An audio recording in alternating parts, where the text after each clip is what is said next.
Salam sejahtera dan salam sehat untuk kita semua. Baiklah, saat ini saya akan membawakan Health Education dengan judul Judi Online dan Aspek Mental. Sebelum itu, perkenalkan saya Dr. Muda Nikita Pandegirot dari bagian Ilmu Kedokteran Jiwa, Fakultas Kedokteran Universitas Samratulangi. Dengan supervisor pembimbing, Dr. Teresia MD Kaunang, spesialis kedokteran jiwa, subspesialis anak dan remaja konsultan. Di era digital saat ini, kemudahan akses internet telah membawa berbagai manfaat, tetapi juga menghadirkan tantangan baru, salah satunya adalah meningkatnya praktik judi online. Judi online bukan hanya berdampak pada kondisi finansial seseorang, tetapi juga memiliki pengaruh yang signifikan terhadap kesehatan mental.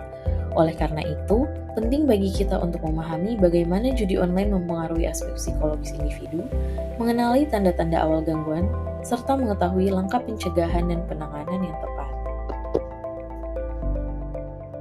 Apa itu judi online? Judi online adalah bentuk perjudian yang dilakukan melalui jaringan internet dengan memanfaatkan perangkat elektronik seperti komputer, smartphone, ataupun tablet.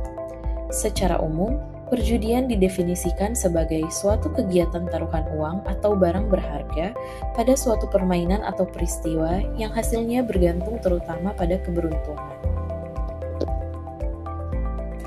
Mengapa ini berbahaya? Perkembangan teknologi informasi dan akses internet yang luas membuat judi online tersedia secara 24 jam dan mudah diakses dari mana saja tanpa batasan geografis. Sehingga, judi online menjadi sebuah fenomena digital yang tidak hanya sebagai hiburan, tetapi juga memiliki potensi resiko adiksi yang dapat merusak kesehatan mental dan masa depan bila berkembang menjadi perilaku problematis. Perbedaan judi konvensional dan juga judi online terletak pada cara, lokasi, dan juga mekanisme akses permainan. Judi online dilakukan melalui perangkat yang terhubung dengan internet, seperti komputer ataupun smartphone. Selain itu, memungkinkan pemain memasang taruhan dan memainkan permainan kapan saja, dari mana saja, tanpa perlu kehadiran fisik. Singkatnya, bisa diakses 24 jam di mana saja.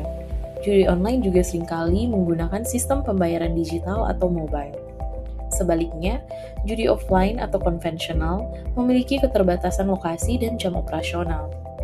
Judi offline biasanya dilakukan di tempat fisik seperti kasino, di mana pemain harus hadir secara langsung dan melakukan interaksi tatap muka dengan bandar atau mesin permainan secara real time.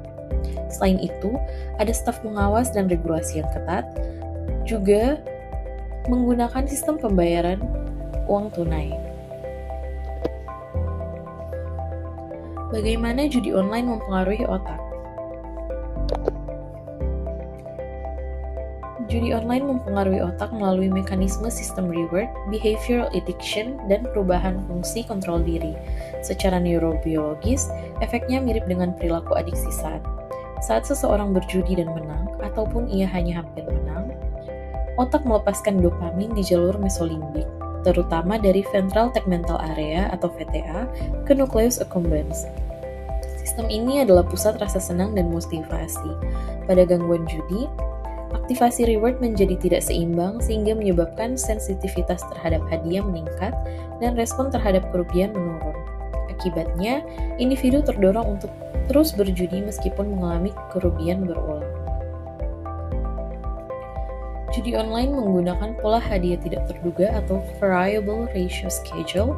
Pola ini paling kuat dalam mempertahankan perilaku. Karena pemain tidak tahu kapan akan menang, maka otak terus berada dalam kondisi antisipasi tinggi.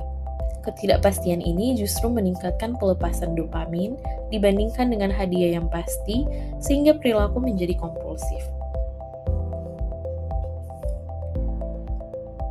Gangguan kontrol impuls pada prefrontal cortex.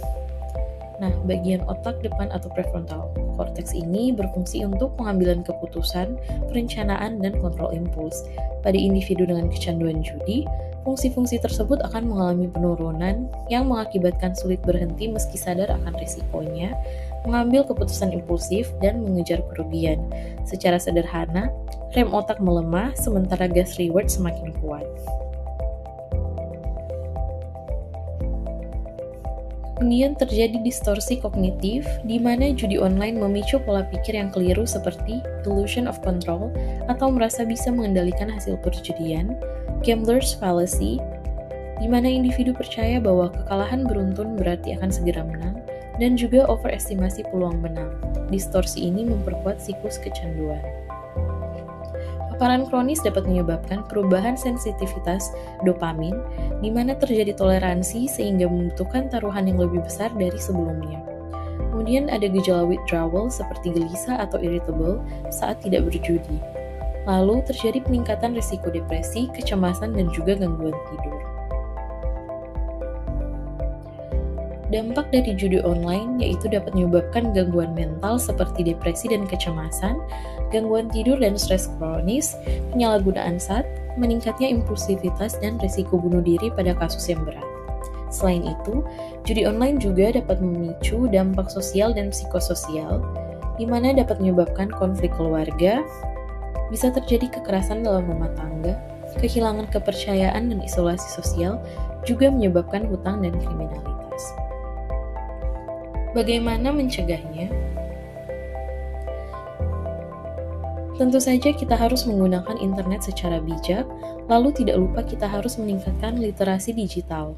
Kemudian, bisa mengikuti psikoterapi seperti cognitive behavioral therapy dan motivational interviewing. Bisa juga melalui pendekatan lain seperti dukungan berbasis keluarga atau kelompok untuk memperkuat motivasi perubahan. Kombinasi terapi ini ditambah pemantauan lanjutan dan dukungan sosial bertujuan tidak hanya mengurangi perilaku perjudian, tetapi juga memperbaiki kesejahteraan psikososial jangka panjang, termasuk mengurangi kecemasan, depresi, dan stres yang sering menyertai gangguan perjudian online. Kemudian ada farmakoterapi yang umumnya dipertimbangkan sebagai terapi tambahan bila psikoterapi seperti CBT belum memberikan respon optimal atau bila adanya komorbiditas psikiatri seperti depresi. Farmakoterapi yang digunakan meliputi naltrexone atau nalmefen, gunanya untuk mengurangi craving dan frekuensi perilaku berjudi karena bekerja pada sistem reward dopaminergic mesolimbik yang berperan selama adiksi perilaku. Selain itu, selective serotonin reuptake inhibitors atau SSRI seperti sertralin dapat membantu terutama bila ada komorbid, depresi, ataupun kecemasan. Sekiranya itu yang dapat saya sampaikan mengenai judi online dan aspek mental. Terima kasih.